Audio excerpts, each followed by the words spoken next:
Shalom jemaat Tuhan, kita berjumpa lagi dalam renungan harian edisi Kamis. Nah, saudara, saya membuka dalam Efesus pasal yang kedua ayat 1-2. Kamu dahulu sudah mati karena pelanggaran-pelanggaran dan dosa-dosamu. Kamu hidup di dalamnya karena kamu mengikuti jalan dunia ini, karena kamu menaati penguasa kerajaan angkasa, yaitu roh yang sedang bekerja di antara orang-orang durhaka. Nah, saudara, tema hari ini adalah aku melihat orang-orang mati. Alkitab menyatakan bahwa dunia ini penuh dengan miliaran orang yang mati rohani, yang berjalan, beraktivitas, berkarya setiap hari dengan hati yang memberontak kepada Allah. Termasuk Anda dan saya sebelum kita mengenal Yesus Kristus, Tuhan dan Juru Selamat kita. Jadi kemanapun kita menoleh, kita melihat orang-orang mati. Mereka mati rohani karena telinga mereka tidak mendengar suara Tuhan, mata mereka tidak melihat kemuliaan Allah, dan tangan mereka tidak dapat meraba kebaikan Allah. Padahal suara Allah, kemuliaan Allah, kebaikan Allah sudah dinyatakan secara nyata dalam semua ciptaan Tuhan. Roma 1 ayat 19-21. Namun kita akan dianggap aneh, kuper, picik, ofensif, bahkan gila kalau kita berkata kepada orang-orang di sekitar kita, rekan kita di kantor ataupun di toko, kita berkata kepada mereka, di mata Allah, percaya atau tidak, kamu sebenarnya adalah zombie yang berjalan ke sana kemari. Termasuk mereka yang hidup normal, bermoral, beramal, berdampak positif bagi orang lain. Misalnya tokoh agama, dokter, filantropis, relawan, dan sebagainya. Selama mereka hidup di luar Kristus, mereka adalah zombie rohani. Mereka memang hidupnya berintegritas, bermoral. Dan tentu kita mengenal banyak orang yang tidak mengenal Tuhan, tidak percaya kepada Kristus. Mereka bahkan lebih baik daripada kita, lebih berintegritas, lebih bermoral daripada orang-orang percaya. Namun semuanya itu adalah anugerah umum Allah. Mereka termasuk orang-orang Kristen juga mestinya layak untuk menerima hukuman murka Tuhan. Tapi mereka mendapatkan matahari, hujan, talenta, IQ, nurani, moralitas, keberhasilan karena anugerah Allah. Itu adalah anugerah umum yang menahan manusia untuk tidak berdosa secara maksimal.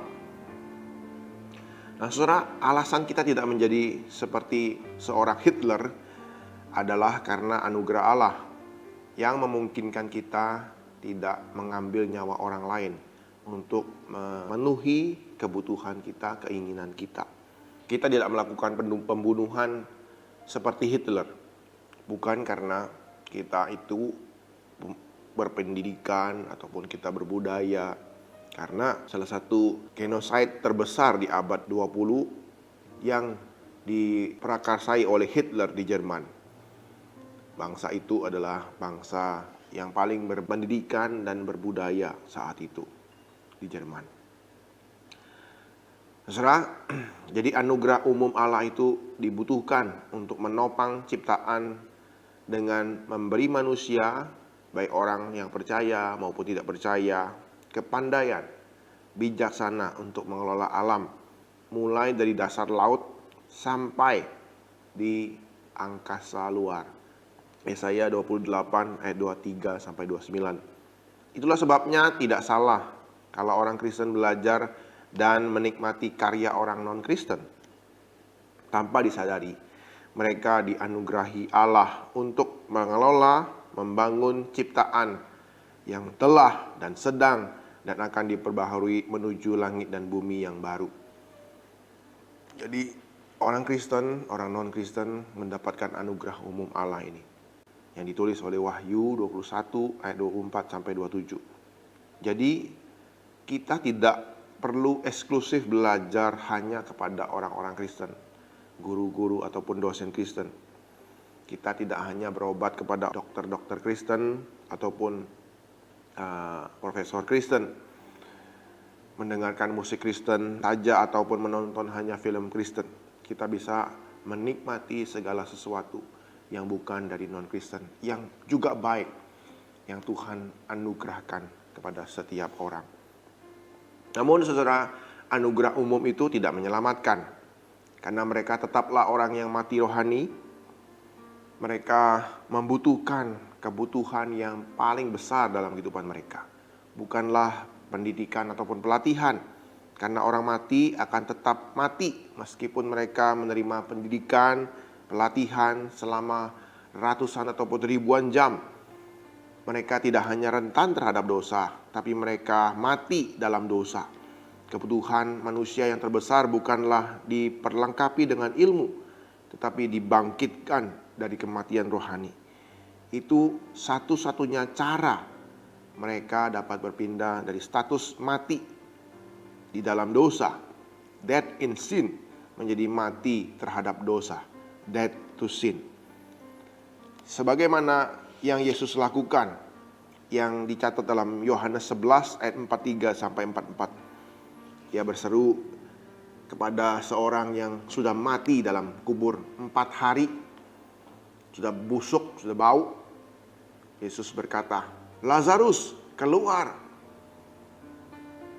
Dan Lazarus keluar, hidup kembali. Demikian pula Allah telah menghidupkan kita bersama-sama dengan Kristus. Sekalipun kita telah mati oleh kesalahan-kesalahan kita, oleh kasih karunia kamu diselamatkan. Efesus 2 ayat 5. Itulah titik balik yang paling besar dalam kehidupan manusia. Itu ada perubahan hidup yang luar biasa dalam kehidupan manusia.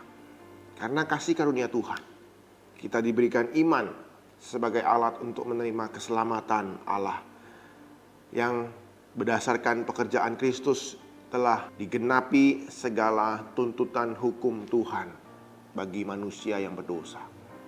Saudara, biarlah berita ini juga kita boleh beritakan kepada sahabat-sahabat kita ataupun keluarga kita yang belum mengenal Tuhan, yang belum mengalami perubahan hidup.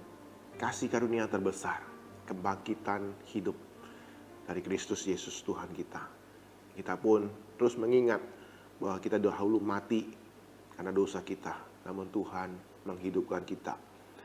Kita dahulu mati karena pelanggaran dan dosa kita, dan kita akan tetap mati kalau Allah tidak berinisiatif membangkitkan kita.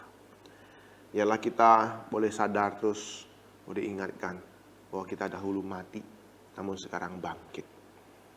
Biarlah kita terus boleh memberitakan pesan ini. Ketika kita melihat di sekeliling kita, banyak orang-orang mati yang berjalan, yang hidup tanpa tahu mereka harus kemana, tanpa tahu mereka menuju kebinasaan yang kekal. Nah, saudara, biarlah berita ini boleh menguatkan kita dan menolong kita untuk memberitakan Injil Kristus bagi mereka yang mati secara rohani. Amin. Mari kita berdoa. Tuhan, kami bersyukur buat kebenaran firman-Mu yang telah mengingatkan kami. Kami dahulu adalah orang-orang mati secara rohani. Apa yang kami lakukan, Tuhan, tidak ada gunanya, sia-sia. Namun kami bersyukur Engkau melalui Yesus Kristus menggenapkan segera hukum Allah, tuntutan Allah, dan menerima hukuman maut, kematian.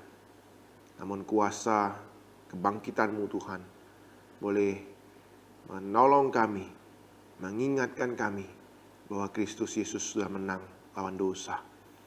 Dan Kristus Yesus memberikan kami kehidupan kekal, memberikan kami iman untuk boleh berkenan di hadapan Tuhan, di hadapan Allah, melalui Yesus Kristus Tuhan kami. Terima kasih Tuhan buat firman-Mu pada hari ini.